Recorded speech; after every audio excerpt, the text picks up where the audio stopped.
Bem-vinda, querida esposa, para a nossa devoção do Sagrado Coração de Jesus.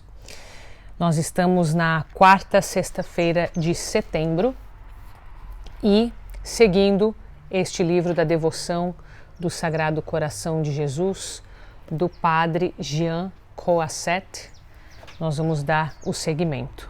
Lembrando que toda sexta-feira é pedido que nós nos recolhamos. Essa devoção do Sagrado Coração pede que a gente fique mais introspectiva.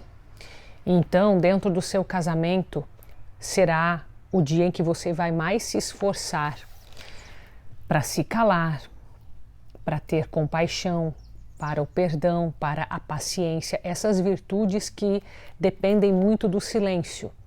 Então, se você for de alguma forma confrontada externamente, que isso te cause ira, que isso te cause desgosto, que isso te cause algum tipo de sentimento de tristeza, de decepção, que você possa calar-se, oferecer esses sentimentos como cruz carregada junto com Jesus que carrega a cruz, junto com esse Sagrado Coração que é ferido pelos nossos pecados e que a gente não devolva com o pecado, não devolva com a ira, não devolva com a impaciência, mas que a gente faça esse tipo de atitude, especialmente às sextas-feiras, como um ato de amor ao Sagrado Coração, que é manso e humilde.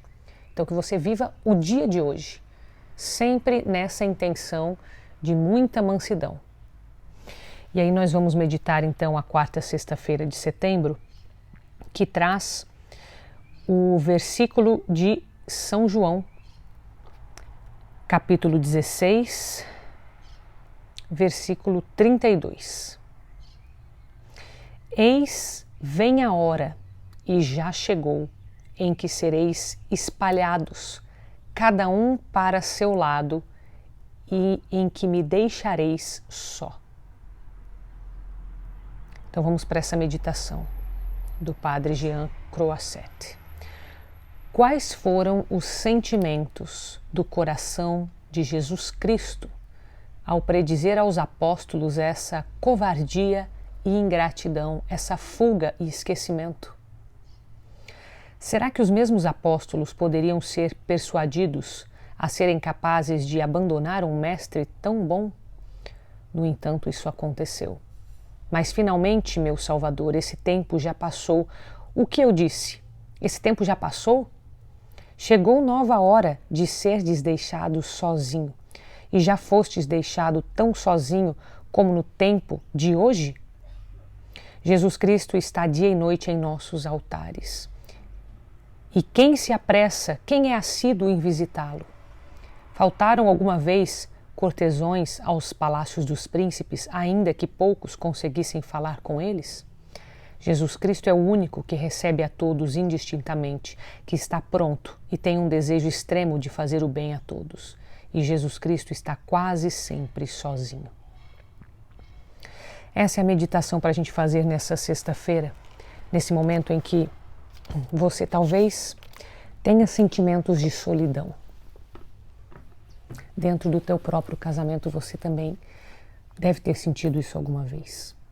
Mas imagina a solidão de Jesus ao saber que aqueles que ele escolheu a dedo, os 12 que ele escolheu para propagar a fé, para conhecê-lo em primeiro lugar, para conhecê-lo, para serem amados especialmente por ele, para receberem os dons que ele enviou dos céus pelo Espírito Santo e saber que eles o abandonariam, que chegaria o momento da cruz, estaria apenas o seu discípulo amado, ao lado da sua mãe, ao lado de sua tia, Maria de Cleofas, ao lado de Maria Madalena. Mas o resto saíram, deixaram sozinho. E quando ele fala em deixaram sozinho, significa que isso não foi só lá na cruz. A cada vez que nós escolhemos o pecado, nós estamos abandonando Jesus. Você entende isso? A cada vez que você decidimos pelo pecado, nós estamos abandonando Jesus, porque Jesus não está onde o pecado está. Ele recebeu de uma vez por todas os pecados da humanidade sobre ele, inclusive o meu e o seu, porque esse ato de salvação de Jesus, ele não tem o tempo, não é temporal, ele é atemporal. Portanto, é todo o pecado da humanidade que está ali, mas é o pecado que foi jogado sobre ele. E que, portanto, ele está sozinho porque ele não tem como estar no pecado. O pecado precisou ser destruído na morte dele.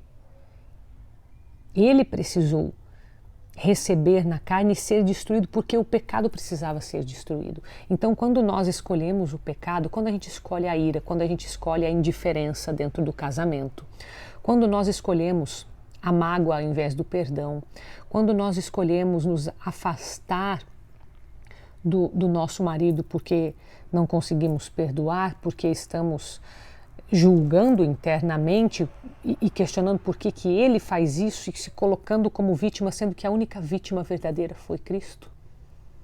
E nós queremos colocar a nossa dor acima dele. Toda vez que a gente faz isso, nós estamos abandonando Jesus. Além disso, olhando para o sacrário, quantas vezes ele está lá sozinho? Muitas vezes. Pensa fisicamente. Quantas igrejas estão vazias, sem ninguém e Jesus lá? Então ele está sozinho ainda hoje. Por isso que é tão importante essa devoção para reparar essas ofensas. Isso é uma ofensa para um coração tão sensível, que tanto ama e que tanto quer estar conosco o tempo todo. O tempo todo. Então que a gente possa, no dia de hoje, tudo que você viver, que nós possamos oferecer como reparação aos pecados de abandono a Jesus, que não foi só os outros que cometeram, que nós cometemos. A gente tem que se colocar nisso. Nós temos que trazer para essa devoção a nossa conversão. Eu preciso olhar para as vezes que eu abandonei. Não adianta eu olhar para o meu marido, para os filhos, para os outros. Não, é uma conversão pessoal. Eu preciso pedir: Jesus, tira as vendas dos meus olhos que me impedem de ver o meu pecado real. Eu preciso ver esse pecado para que eu me volte a Ti e o Senhor me perdoe. Entenda que quando a gente enxerga o nosso pecado, não é para condenação, é para salvação, desde que a gente se arrependa. Então nós precisamos nos aproximar desse coração que tanto ama, porque Ele quer nos salvar e Ele quer nos dar um amor igual ao dele, igual ao que Ele tem no coração dele. Que a gente tenha essa coragem de confiar nele. Ele que tudo sabe, Ele que nos dá o amor verdadeiro, que a gente confie, peça e creia que Ele nos ajuda nas nossas dificuldades. Deus abençoe você. Um beijo, fica com Deus.